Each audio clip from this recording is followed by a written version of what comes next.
学点新的65页。下边一个是讲自主动词表示不自主，什么意思呢？就是它这个自主动词比较多，有时候呢这个自主动词的意思就是说这个主语能够控制它这个动作，能够控制它的那个动作达到的目的啊，达到的目标。它有时候这个自主动词可以表示不自主的情况，这是一种那个就是这个语法现象呢，就是这样用的这个意义。咱们来看它那个具体的例子呀，你可以体会到它这个意思。咱们先看一下啊，这个自主动词加一定的语尾构成的谓语呢，可以表示不自主。意思是什么呢？就是含有被动或者必然的意义，就是说这个结果呀，就是不自主就是被动嘛。必然就是说这个客观决定，不是主观决定的，就是有时候自主动词加上一定的语尾可以表示不自主的意思，这个意思。咱们来看一下它这个具体的情况啊。一种情况呢，就是现在时或者未来时呢加一个发日比日。这个比日呢，为什么咱们要把这个意思跟这个被动跟必然联系起来？这比日本身是什么意思呢？主要意思是变化，是吧？变成，这个变化变成啊，本身有这个就是客观使然的意思，就是客观形式就造成这种变化，使它造成了还有形成的意思。对了，记这个意思，就是说比如说有形成的意思，就是说一切因素综合作用啊，最后形成了这样的一种结果。生米煮成熟饭，对，有这个意思，就是说众因缘生法嘛，结果呢就形成了这样一种局面。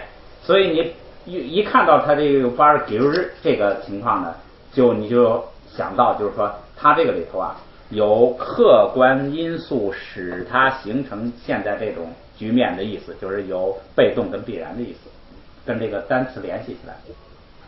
否定式就是前边加一个迷就完了。它这个第一个呢，它表示什么意思呢？第一个用这给日就形成某种情况的，它表示经常。什么意思呢？就是说这种情况是最普通的，是最容易出现的，是经常出现的，是这个是最标准的、最普通的情况，它有这个意思。就是说一般你这样一做呀，都会形成这样一个结果。它有这么一个意思，就是说这种情况啊是这个经常发生的，必然发生的，经常就有必然的意思，是必然发生的，是这个因果使然，它这个就是说比如形成这种情况呢，实际上就是表示一个真理。你看句子就可以看出来，就是表示这个是一个普遍规律啊，这样的。咱们来看第一个句子啊，萨贝诺尔尼，萨贝诺尔尼，萨贝诺尔尼。萨百诺尔尼，整基达日，整基达日，整基达日，整基达日。萨巴咱们学过是积累、积攒，萨巴是积累、积攒。萨贝就是积攒的，诺尔是财物、钱财，宝贝包括钱，包括物啊。诺尔，你这是一个语气词了，就是积攒起来的这个钱财。那大日是像什么？就像什么一样，如什么一样。就像什么一样呢？整基。整基是什么呢？这个长妈、长布，咱们原来这个好像是长布，好像是学过。长布是什么呢？长布就是这个布，就是那个仆，就是儿子。长布是什么意思呢？就是这个指的文迎风之类的它这个字典上叫什么呢？叫双翅类昆虫，或者它叫这个膜翅类，就是一层膜，那个翅比较薄，膜翅类昆虫、双翅类昆虫，实际上就是指的什么呢？就是蜜蜂啊、蚊子呀、蝇子呀，就这一类的那个小翅膀、小薄翅膀，一类的。长布，这个基是什么呢？就是枝儿、枝叶，就是细汤，汁液，这个汁液还有一个油漆，跟油漆有关系的，用这个字。汁液跟油漆，油漆，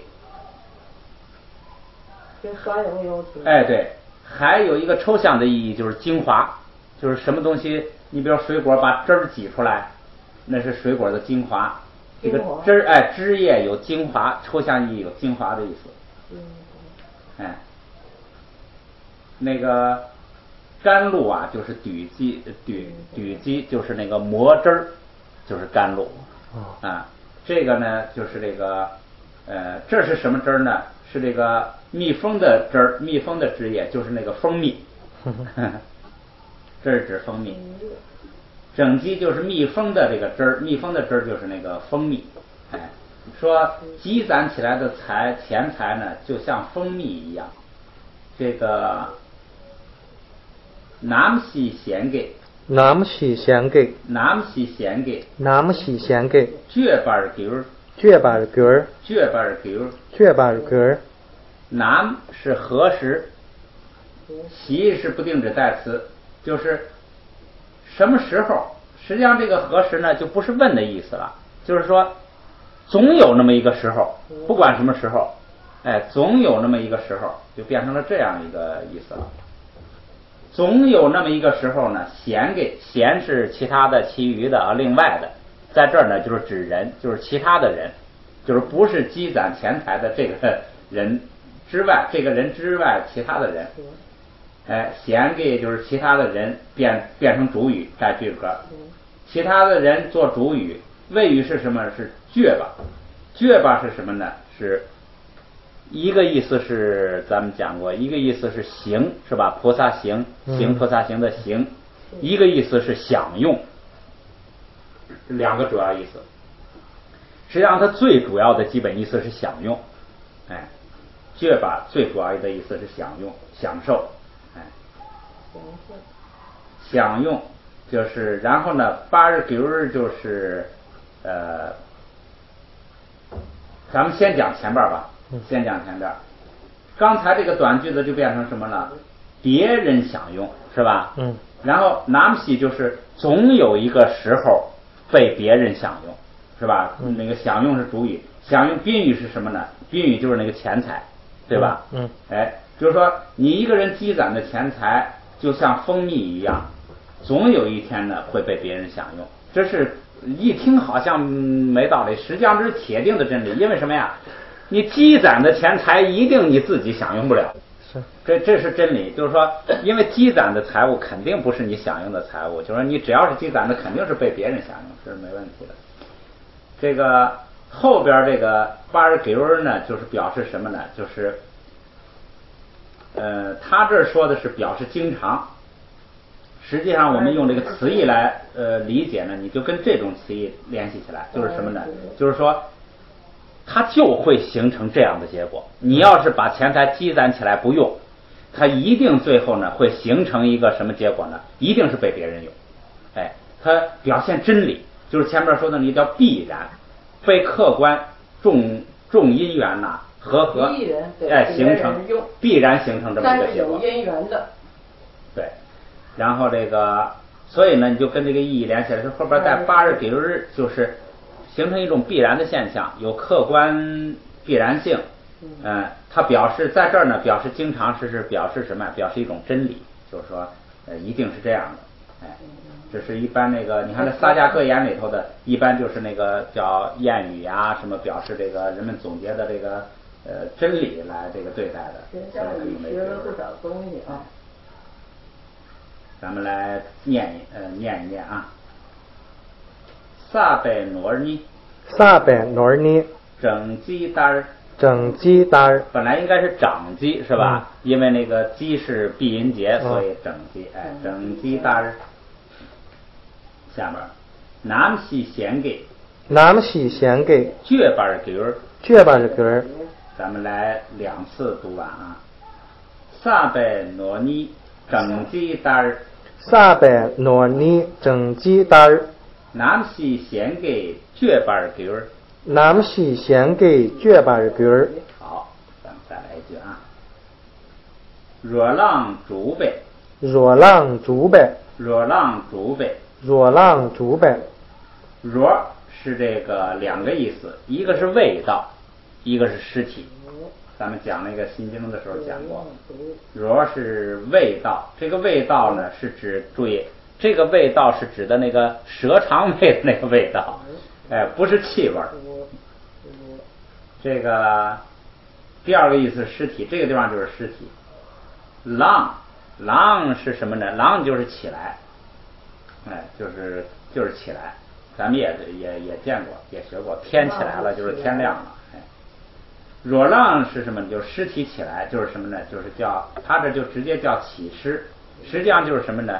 就是这个咱们汉地叫诈尸，就是尸体又由于各种原因呐，动，它又动了，又活动起来了，起尸。这是字面的解释了，具体它这是一种修行，就是说修炼起尸。这个呢，咱们不了解，咱们不管它。这个就是说，这是一种修行啊，要修炼这种起尸的。竹吧是什么呢？竹咱们熟悉，这个是完成办理，做有这个意思。这个办理做这个起尸，实际上就是说在修行这个起尸。另外，在咱们佛教里头啊，这个竹吧经常被翻为修行。就是你想完成什么，咱们想完成什么，佛教无非就是完成修行哈。所以这个竹吧呢，经常被翻为修行，就是修行起尸，这样的。注意后边是戳眼呐，戳眼呐，戳眼呐，戳眼呐。戳是什么呢？就是朋友。咱们也学过，戳吧是朋友。他因为这儿那个是字数限制，不能把八拿出来了，所以就用戳代替。戳是朋友，这个俺是坏，俺是坏，品质坏，品质恶劣的。拿如果修炼起尸的那个伙伴坏的话，就是修炼起尸的那个人呢，他要找伙伴，大概是他要是找的那个伙伴要是不好的话，会发生什么情况呢？你看那比如它就有必然形成下边一个结果啊，它就有这个意思，就是有不自主的意思。托马尔主包，托马尔主包，托马尔主包，托马尔主包。撒瓦尔比尔，撒瓦尔比尔，撒瓦尔比尔，撒瓦尔比尔。托马尔是开头，开始，初始就是这个开头的意思，一开始，首先啊，经常也一首先，托马尔，这个托马就是那个开头首先，日是在一开始的时候，然是一个这个余格，就是时间余格，在刚开始的时候，在一开始的时候，在初开始的时候，主播就是播就是名词化了，就是正在做那个事情的人，主播就是咱们说主吧经常被翻为修炼，那就变成修炼者了，主播就是那修炼的人。修炼的人注意他没有带句格，那他就是宾语是吧？所以后边撒瓦尔给就是吃呢，吃现在用的是现在时，这个给呢就是表示一种经常性的真理，就是必然形成这样一种结果。形成什么结果呢？就是吃掉那个修炼者。如果修炼起尸的伙伴要是不好的话呢，修炼者首先就会被吃掉。因为咱们不了解他这个修行是怎么回事，所以不知道是被谁吃掉啊，也是被这个就不知道了，咱们不管它啊，就是这个句子的意思咱们能字面意思能理解就行了。语法意义呢，就是说自主动词呢，它可以表示一种不自主的那种结果，就是说一种客观形成的一种必然的带有被动意义的结果。现在咱们就读一下啊。若浪主杯，若浪主杯，托眼呐，戳眼呐，托马日主包，托马日主包，撒瓦日底儿。撒瓦日格儿。咱们连起来试一下。嗯。连一下啊。若浪主杯，戳眼呐。若浪主杯，戳眼啦。托马日主包，撒瓦日底儿。托马日主包，撒瓦日格儿。再来一句。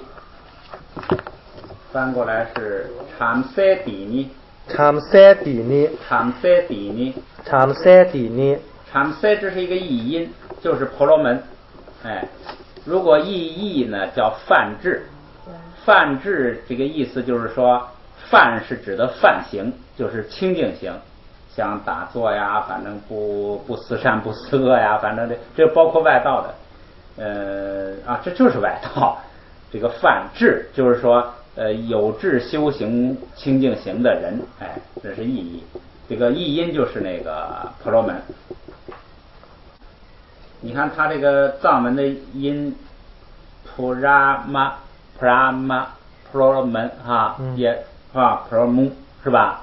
也可以，这个它是译音，哎，他们 say 这个底尼就是这个底是它这个指代词都是指它前头的了，哎，就是这个婆罗门呢，哎，这个婆罗门，然后后边云米萨瓦尔。云米萨瓦尔，云米萨瓦尔，云米萨瓦尔。这个云米萨瓦这4个音节是一个完整的词。咱们先说这个词的这个意思。云是鬼，云是鬼，迷是不，萨瓦是吃，叫这个注意，你得按藏文的那个习惯来，就是说。它不是鬼不吃，它是不吃鬼，对不对啊？它因为是宾语，它不是那个句格，不是宾语，所以它是不吃鬼。说这个不吃鬼是什么意思啊？记住，是一定、毫无疑问、确定无疑的意思。就是说，你跟这个意思呢，你怎么联系呢？你就是咱们不吃鬼啊，这是一定的，就用这件事来表示。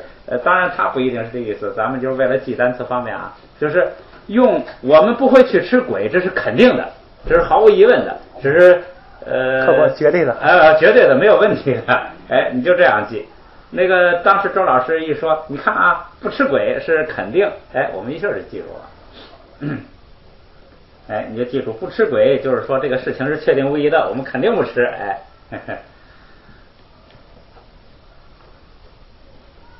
然后啊，你看他这个翻译就是毫无疑问，哎，绝对没有问题，毫无疑问，就是这意思。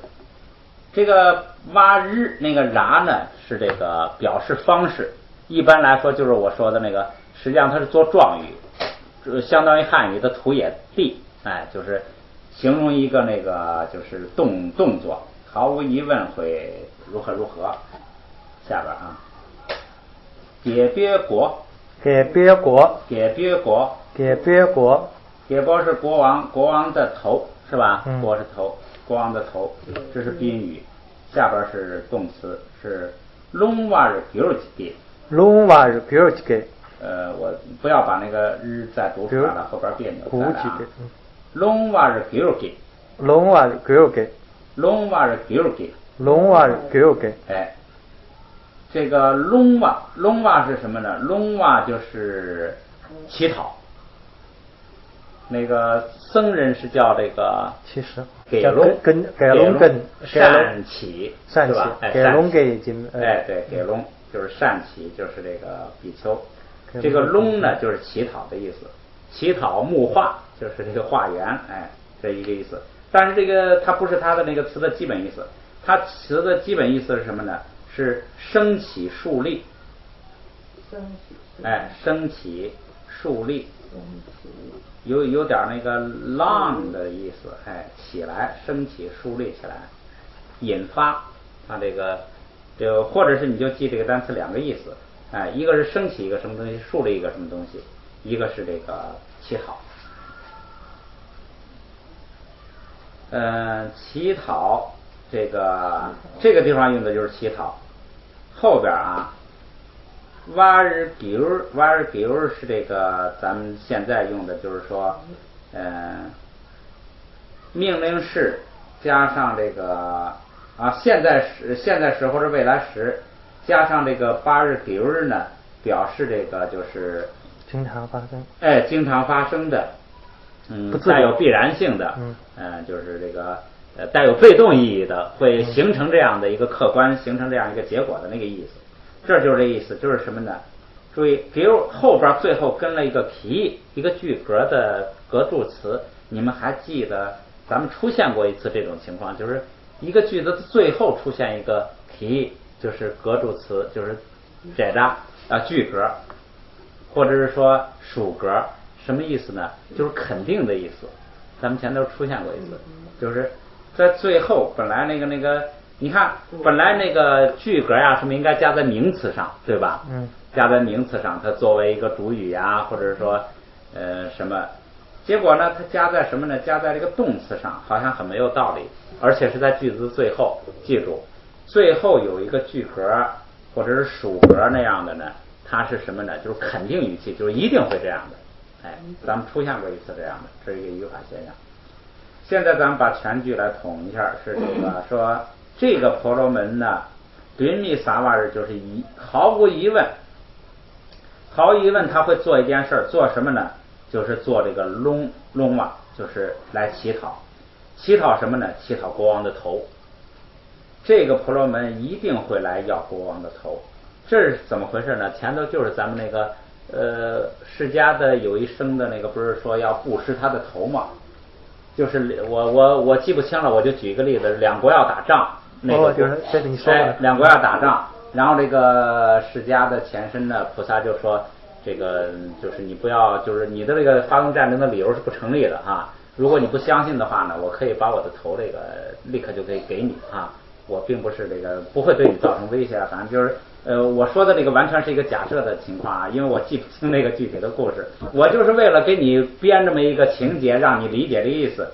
然后这个他这个在故事前头啊，就是还没有发动战争，还没有这个就是说要布施这个头的这个时候呢，就曾经来一个婆罗门呐，可能有一些表示，一些比较聪明的大臣呐，就看出来这意思，说这个婆罗门呐，以后肯定会来要国王的头，或者是也可能是这样的情节，就是什么呢？在这个前头发生的一件事儿，或者国王跟他发生一个矛盾，有什么过节啊？然后呢，他可能就结下这个梁子，然后以后呢，他就要来要国王的头。通过什么方式呢？可能就通过这个挑动一个国家军队来打他。这个国王呢就知道了啊，原来他就是要我的头。行了，我就把我的头给你吧。这样就防止了一场战争，就是这样的故事情节。这就是大臣的一个判断，就是说毫无疑问，这个婆罗门呢，以后他会来那个要国王的头。这个咱们再来读一下啊。长塞底尼，云米萨瓦尔，迭别国，隆瓦尔丢给，长塞底尼，云米萨瓦尔，迭别国，隆瓦尔丢给。好，接着来下边一个啊。却送了，却是你，送是命令，是叫你走吧，去吧。那个走的命令是。这个拉是一个什么词呢？这是一个特殊用法，就是如果一个人对他的那个对象啊，连续发两个命令，连续请求他做两个动作，中间要用拉来连起来。如果要是不是连续的两个命令，只有一个是命令，比如说前边是那个是命令，后边那个不是这个命令式的话啊，就用唐，就用咱们最普通的那个和唐来连起来。如果连续两个都是命令式，连起来用拉，是一个特殊情况。用拉连起来，后边还有一个命令式，就是说你去吧。后边还有什么命令式呢？说忒米弄西，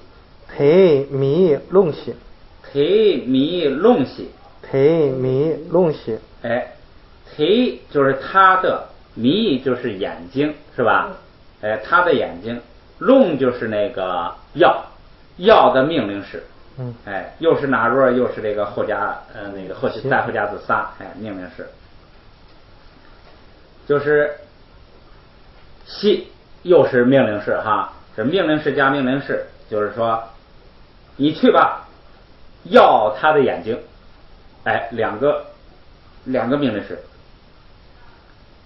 两个命令式一并列，中间要用一个拉来连起来。你去吧，去要他的眼睛吧。唐，这是后边这个就是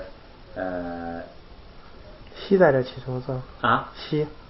西是那个命令式语气词，对，最后一个就是那个记习细，就是它这是命令式的一种形式，就是命令式加上那个命令式语气词，然后这个唐，这个唐呢，那个前边也出现过，就是命令式有时候后边也可以跟唐，是吧？对，这是两个命令式连起来，所以中间用拉连起来。两个命令式之后呢，下边他说，开的在呢，开的在呢，开的在呢，开的在呢，开的是如果，开的咱们也学过，开的是如果，这是什么呢？给这个给呢，它不是现在我们学了很多给了哈。这个给的特点是惠施，恩惠的惠，布施的施。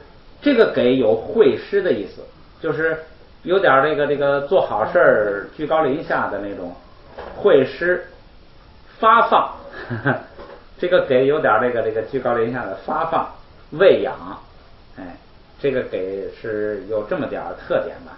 这样的一种给，拿是如果说前边凯的也是假设，后边这个拿也是如果，在藏文里头呢，这两个意义它大概有区别，所以它就是那个两个都用了。汉文里头好像很难区别。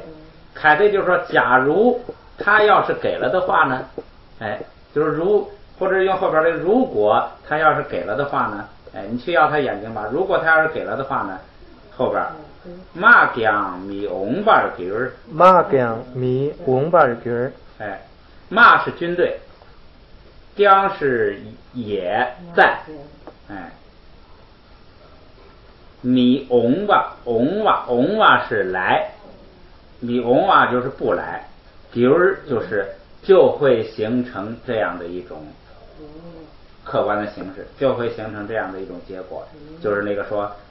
自主动词表不自主，就是说这样的话，综合因素就会造成一个什么呀？就是军队就不会来了，军队也就不会来了。这个将就是也，就是说他如果给了他，这就是那个他如果也给了你头呢，军队也就不来了，这么意思。这是什么呢？这就是那个对方的那个大概那个国王啊。派这个或者这个婆罗门呐哈，到这个国家来，就跟他说，你去要他眼睛吧。如果他要是给了呢，这个军队就不发了，战争就不打了。跟上边都是这个一个故事，咱们来读一读啊。米翁瓦日，咱们看一下，米翁瓦日就是翁瓦就是现在时，就是来的这个标准就是不变的那个。米翁啊就是不来，给日就是表示本来来不来是一个自主动词，能够自主的，但是现在呢形成这个不来呢，它是一种客观形式，就是说有许多条件，你达到了这个条件呢，它客观就会造成一种被动的必然的结果。咱们来读一读啊，却送了，提米弄西汤。开的在呢，马将米翁瓦的吉尔，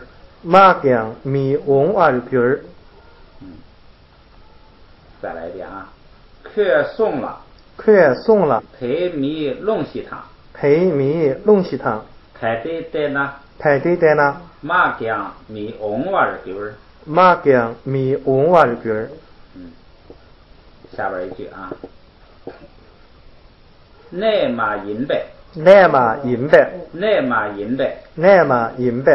内咱们说过是住处是吧？最主要意思是住处。这个马银吧就是不是，是吧？不是。内马银吧，这是一个词组，不是住处，不是待的地方，什么意思啊？就是不合理，不适宜，不合理，就是内马银呗，就是咱们说那个不像话，不是那么回事儿，哎，就跟那个意思似的，不是地方，哎。处非处。哎，对，哎，它也译非处啊，是吧？啊，非处是具体意义的，就是具体意义的啊，就是直接是非处。这个抽象意义就是什么呢？就是说不合理、不适宜、不合适，哎，这个不大对头，就这个意思。哎，内马银吧，内马银呗。提茶呢？哎，提是什么呢？这也是一个常用词了，是柔和这个驯服，堪用，或者你用一个调柔，咱们佛教这个经常调柔，就是那个人的心呐太刚强了不调柔，修行人呢就是要把这个心修得很那个调柔，就是比较温和柔和调顺，哎，有这个意思。这个提这是一个就是很好的词了，褒义词了啊。这个然后茶咱们这个学过，茶是什么呢？就是激烈严重，这是一个意思，就是程度，表示这个程度激烈严重，威猛。还有一个意思就是凶恶，就往这个贬义方面了。像这个威猛啊，什么是褒义的？哎，凶恶呢是贬义的。实际上呢，就等于它是一个中性词，就表示这个程度啊很厉害。对，厉害这个词也可以，像严厉什么，反正就是这一类的。其实我觉得这个厉害可以是它的自性啊。哎，因为那个你厉害用在好的方面就威猛，用在不好的方面就凶恶。说这个如果下边拿是如果，说如果要是太温顺了，是不是啊？如果要是太温顺了呢，这个前边加温顺加了一个形容词，就是说这种温顺呢是不大这个，他怎么翻的呀？不恰当，哎，翻的也不错。不恰当的过分温顺啊！你看这过分就是指的那个茶，就是这个程度很大，程度很激烈啊，很严重，就这个意思。如果要是不恰当的过分温顺呢，会自然形成，必然形成一个什么结果？就是虽然是自主动词，但是呢，它可以表示这种不自主的这个结果，哎，所以后边加给日啊，就会形成这样一种结果。什么结果呢？是他们借给你，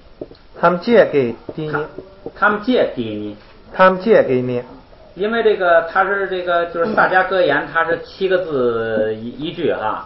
它这个给啊，本来是应该读轻声的，但是在这儿呢，它正好碰到第3个字，所以呢，这个为了节奏上的，就他们借，然后下来了，然后那给再读轻声的，后边连续2个轻声不别扭，所以就暂时的这个为了表示这个节奏呢，把它读的那个重一点。他们借给你，他们借是一切，给是句格，这就是一切作为主语。一切什么呢？这就是指人，所有的人，哎，这个他就把这个人省了。实际上他要是字数不限制，可能他就要把这个人说出来。一切人呢，然后啊，国外给人，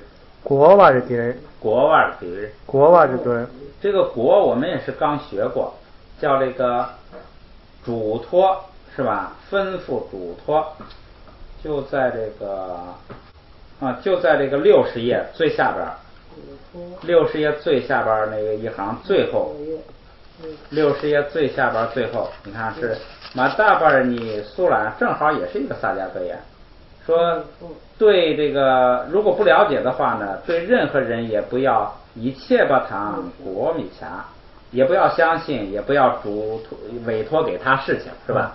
就是嘱咐委托，哎，这个意思。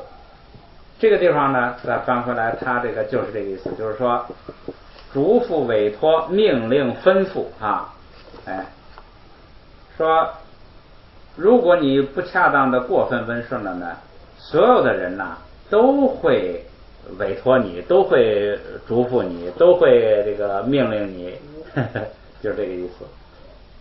他受人欺负是吗？咱们是说的这个词的原意没有那个贬义哈，就是嘱咐、委托、教训，这比较这个至少是中性的啊，国外的就是都会嘱咐你，都会委托你，都会教训你，都会这个吩咐你，哎，它是本意。但是在这个句子里头呢，你一理解就理解了，哎。你要是太就是人善受人欺，马善受人骑，是吧？你那个过分的不恰当，就是太软弱了呢，就会被大家使唤。哎，这个有这个现象啊。欺负吧。对，他这个这个格言的意思就是欺负。对，这格言的意思是欺负，就是他这个词本身没有欺负的意思，但是他这个这就是意的好，就是说你要说大家都会委托他，都会吩咐他就不好这意思，咱们来读一读啊。内马银贝提茶呢。内马银贝提茶呢。内马银贝提茶呢。内马银贝提茶呢。他们借给你国碗鱼儿。他们借给你国碗鱼儿。他们借给你国碗鱼儿。他们借给你国碗鱼儿。哎。就是说他这个读格言的时候啊，因为他跟汉字习惯一样，7个字一句，哎，你要注意一下这个节奏，哎，一般是1、3、5什么比较重，哈哈。这又一句，咱们再来啊。下边是第二个这个形式，就是这个自主动词变不自主呢，它还有一种这个形式就是什么呢？过去时，叫过去时现在时。加上个把儿比儿，跟实际上这比儿呢，跟上边那个比儿呢，这个是一个词，是吧？那个是现在时跟未来时。现在这个比儿呢是过去时，它那个现在时、未来时是都是带啊窝，过去时呢就是不带啊窝，就这么一个变化，好像没有命令式，所以它就跟那个 care 带的呀，它就不一样了。变化只有这个前3个，所以它就2个现位一样，过去时把我一去完了，这是过去时。或者呢，过去时直接加上比如就不带那个8日，哎，这两种形式都可以。关键我们就是记住什么呢？这个比如啊，这个变成形成什么呀？它带有客观性，带有这个必然性，哎，就是带有不自主性，就是记住这个词。它形成一种什么客观，形成一种什么结果，有这种意义，哎，表示过去或者完成的动作。咱们来看看具体的句子啊。下边一个句子是说，又是萨迦格言啊，说麦星归瓦，麦星归瓦，麦星归瓦，麦星归瓦，麦是说，是吧？这个说的过去时，因为它是麻，叭啪啪麻，前边不能加爬，所以呢，它只能后加撒，所以它是过去时。兴是禾，这个兴就是木头啊、树啊，这个它也是一个连词。说这个说禾干什么呢？禾居瓦是什么呢？居瓦是这个叫送。归瓦是护送，哎，送往，送主要它这个意思就是送，哎，还有运输，主要是这个意思，哎，送运输，还有一些其他的咱们现在不讲了。这个送运输，这个护送。这个意思，就是说说和护送，后边啊，比如办呢，这比如办呢，就是加上哇日比日，就是形成什么呢？形成就是说叫自主变成不自主动作，就是说，如果后边拿是如果了，如果是说和还护送。这个现在不太清楚这意思啊，咱们看，咱们直接就说吧，就是说，这是指的教一个人干什么哈？说教这个人干什么？如果要是你看下边他说有人说明又加指点，这个加指点纯粹是一种意义了哈。它实际上这个原意就是什么呢？如果教给你什么东西的时候啊，又跟你说明啊，给你说的清清楚楚的，然后呢，具体做的时候呢，还这个护送一段。护送就是指点。对，他你看这就是翻的好。对，也是。他就是又给你说，又给你保着你做，就是你做的时候他不照顾一段。这咱们现在叫什么扶上马送一程，送一程，就这个意思。就是说理论也教你，实际上也来这个就是让你做。那就是说这如果是这种情况的话呢，看后边啊，群着拉样。这个渠是什么呢？渠是这个一个动词，渠是扶下垂下，扶是那个扶手的扶，就是一个立人一个正扶的扶，就是低下来。咱们用大白话就是低下来，垂下、低下、扶下，就是低下来。就是指这么一个比如说你低下头来这么一个动作。这个着咱们是老熟词了，是走。低下来走什么意思呢？就是低着脑袋走，就是动物。就是动物。动物你人是抬着脑袋朝上抬着走的，动物都是低着脑袋走的，垂着脑袋走的。所以呢，低着脑袋走，这都是动物，就是旁生、畜生。这个渠一个是动词是低下来，如果是那个名词呢，是那个烟火的烟，就是点火冒出来的烟，是那个意思。也说一下，这样你熏一遍就有一个印象，以后再碰到的时候呢，会这个起点作用。只是挺着来讲，就是说对于动物来说也是，就是或者说在动物那里也会。这个拉也可以理解成语格，在动物那里也会有个什么情况呢？叫阔瓦给。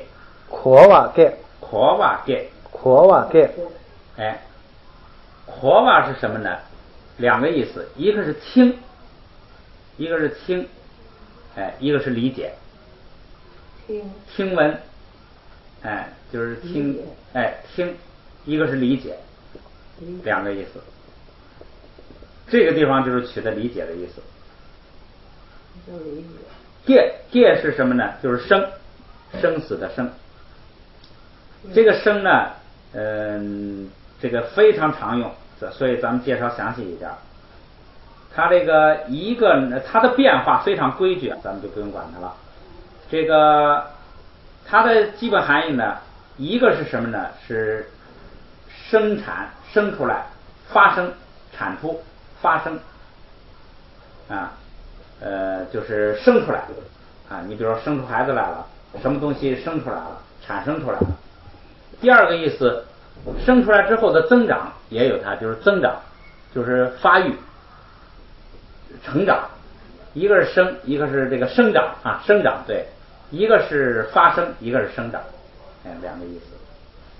然后这是动词，然后名词它还当什么讲呢？当这个人的一生来讲，就是人的一辈子，人的一生一世。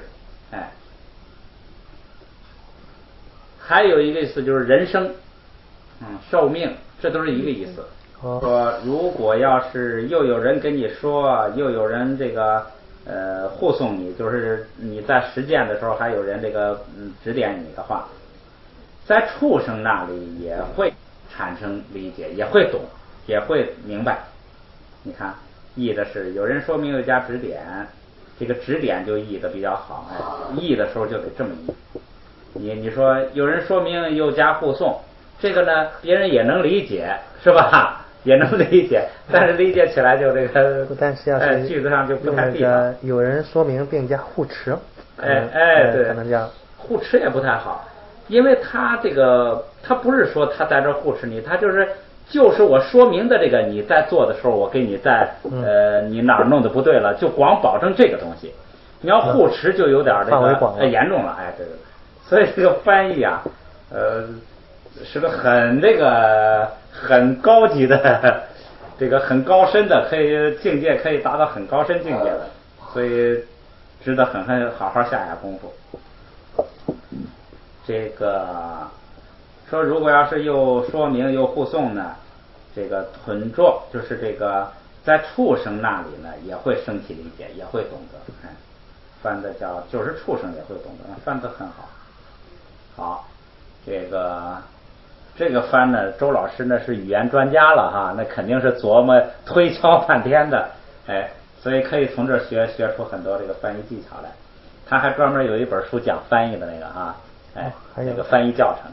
那咱学学。以后咱们还可以学一学。现在是我看再来一句吗？再来一句啊，好，又是萨迦格言，全是萨迦格言。好，咱们再来一句啊。七八起单儿，七八起单儿，七八起单儿，七八起单儿，七八就是麻雀，这个没有什么还一个是麻雀，一个是铁钩子，铁钩子两个这个，你可以把这个说麻雀跟铁钩子这混一个词儿怎么记啊？那个麻雀的那个脚啊，那个手啊，像铁钩，有点像铁钩子，有一个联想是一个啊。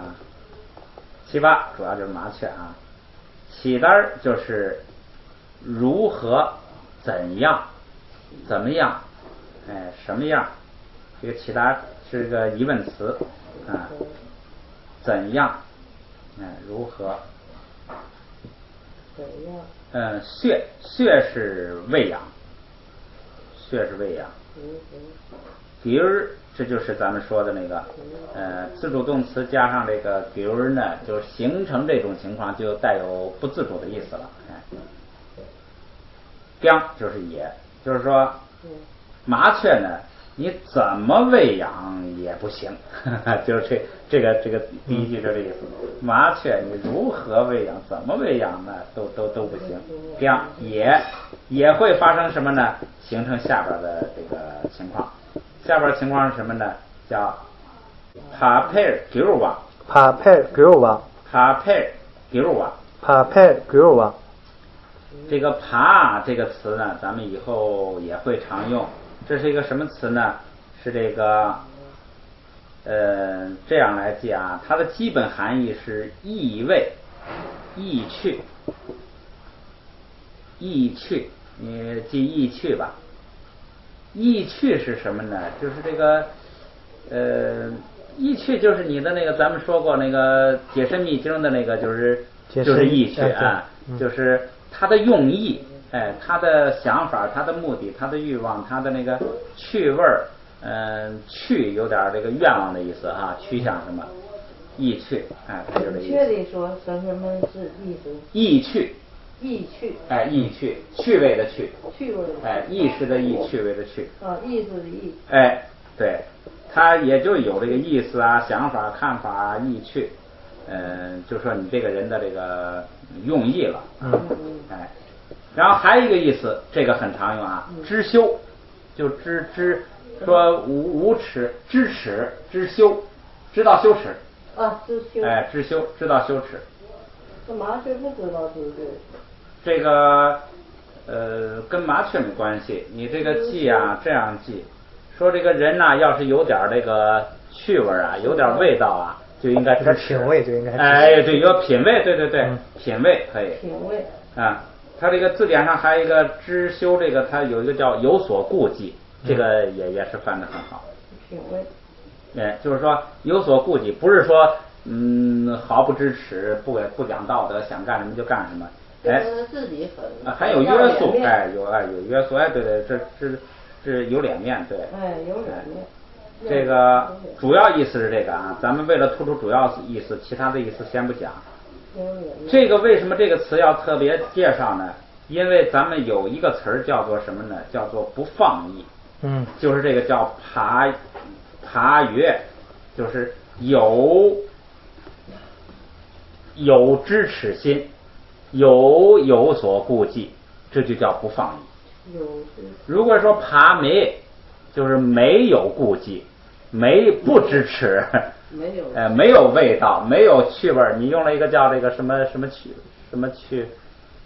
品味啊，品味没有品味，那就是这个人这个爬没上爬没爬约，爬约吧，爬没约，对，爬约爬没了，这个爬约就是不放逸，爬没就是放逸，没有顾忌就是放逸。马真包，马没是马真包，对，马真包马真包马真包啥没有吧？塔没后边有塔扎，有后加字塔，约也有后加字塔。雅那若约塔约，他没就是不知羞耻。对，就是无所顾忌，不知羞耻。然后他约就是知羞耻，不放逸，不放肆，不放逸。这个词，反正介绍这个都是不耽误功夫的啊。后边这个词呢叫pep 是什么呢 ？pep 是去跟来的敬语 ，pep。去跟来的敬语。这个这儿呢说，这两个词合起来是一个词，什么意思呢？咱们先用都要跟它这个本词联系起来啊，咱们硬联系。来品味，是吧？咱们来了品味是什么意思呢？叫做悠闲。舒畅、清安、恬静，安静、轻松，你自己来体会这个啊。悠闲、舒畅、轻松、恬静、安静，这么一种状态。来了品味这个人呢，很安静，很悠闲，很轻松，很舒畅，就是很舒服。这样爬配就是。来了品味的这种状况呢，就是比较悠闲，比较轻松，比较安静，这是一个词，然后呢 ，giwa 就是会形成这样的，形成安静，会形成这样的一种状况，然后啊，米细多，米是否定，细也是一个很常用的词。是什么呢？可能，系就是可能，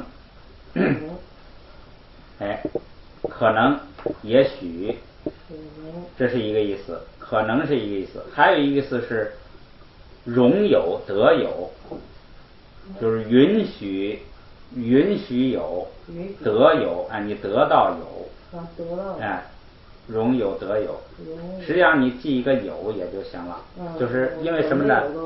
像不是那个，是指的这个像12因缘不是有一个有吗？就是这个有，它是指的一种客观状态。实际上你也可以记一个有轮回，它这个有就是指的这个后有，就是指有轮回，有这个你还要投胎这种有，有轮回。两个意思，系一个是可能，一个是有，这是3个关键字啊。一个是可能，一个是有。这个地方什么呢？就取的可能，是不可能的。夺是鱼尾词了，是不可能的。说什么是不可能的呀？你让它变得安静一点啊，是不可能的。麻雀不管你怎么的喂养它，你要想让它变得安静一点啊，那是不可能的。看它怎么译的啊？麻雀不管如何喂养，绝对不会安静下来。这都是，他把那个不可能给译成绝对啊。这就是翻译技巧，因为你是为了准确表达它的原意，不是要求它非要写它的字的原意哈。所以你只要是准确表达的原意，就是翻译的好。好，时间快差不多了哈。咱们来读一遍啊。七八起单儿，血狗姜，爬拍狗娃，米细的。再来一遍试试啊，连起来试试啊。七八起单血丢干，七八起单血丢干，帕佩丢哇米西多，帕佩丢哇米西多。还行。你们说还下一句要不要？讲完它。下一句讲完它哈。这个主题就完了嘛。对，咱们下一句讲完吧。下边这个好讲，别看长好讲，很简单，它这句子短。这拉拉你，这拉拉你，这是什么呢？就是鬼，很简单，就是鬼。拉拉是有些，这是咱们前头也出现过。拉拉，有些鬼呢，给是昏倒，咱们也学过，那个唐什么八，在地上昏倒了，给是昏倒，说有些鬼呢就昏倒了，然后呢后边拉拉你婆，拉拉你婆，拉拉你婆，拉拉你婆，拉拉又是有些呢，婆是什么呢？也是昏倒。这两个词那个就是说基本意思是一样的，都是昏倒，都是不省人事啊，这个倒在地啊，反正就是说失去知觉啊，都是这个意思。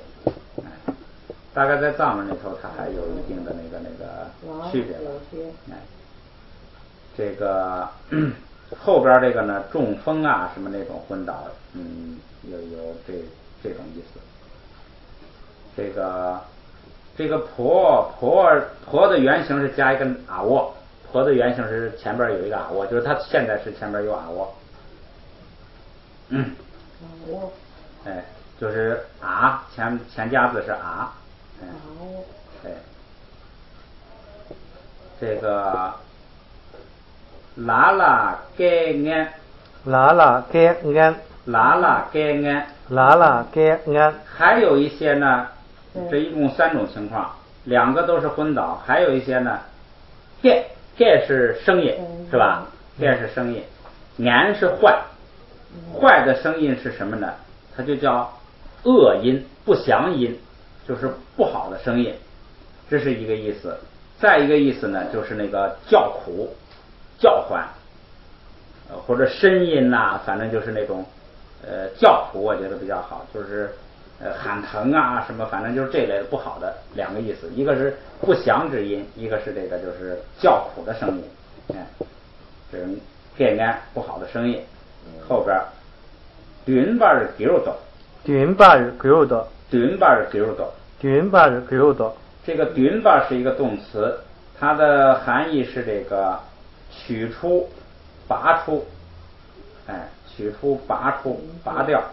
还有一个意思是发出，取出、拔出、发出。这个地方用的是它那个发出的这个含义。就发出丢多就是这个加上这个形成这种局面呢，这就带有这个自主动词变不自主了，就是说客观上就造成这种情况，这不是这个鬼能自主的啊。这个整个意思是什么呢？就是说这个鬼呢，有一些鬼呢就昏倒了，另一些鬼呢也这个失去知觉了。这个译的时候你就得找它这个词的微细区别去这个翻译了，不能连续两个那就没有区别了。还有一些呢发出了叫苦的声音，看他怎么翻啊。鬼魅有的倒地，有的昏迷，你看他就实际上倒地也是昏迷哈，这个有的发出哀嚎，这就是用汉文的这个翻译技巧问题了。行，今天就学这些，再读一遍吧，读一遍。咱们今天是从那这是休息之前那个都读过了，咱们就读休息之后的。翻回来，从这个第13，自主动词标不自主开始。撒贝诺尔尼，撒贝诺尔尼，整鸡蛋，整鸡蛋，南西咸给，南西咸给，绝巴给儿，绝巴给儿，若浪竹贝，若浪竹贝，戳眼呐，戳眼啊，托马尔竹波，托马尔竹波，撒瓦尔给儿，撒瓦尔给儿，翻过来。参赛第二，参赛第二，短米3瓦儿，短米3瓦儿，代表国，代表国，龙瓦儿9个，龙瓦儿9个，快送了，快送了，黑米龙西汤，黑米龙西汤，开对的呢，开对的呢，麻酱米红瓦儿9儿，麻酱米红瓦儿9儿，奶麻银白，奶麻银白，提茶呢，提茶呢，他们借给你，他们借给你，国瓦儿9儿，国瓦儿9儿，麦星龟瓦儿麦星龟瓦儿9把呢， 9把呢，群着来样，群着来样，阔瓦给，阔瓦给， 7把起单儿， 7把起单儿，血9个，血9个，爬配9瓦，爬配9瓦，米西多，米西多，这拉拉你，再拉拉你，给，给，拉拉你婆，拉拉你婆，拉拉给俺，拉拉给俺，均把儿9多。均把儿9多。好，今天就到这儿吧。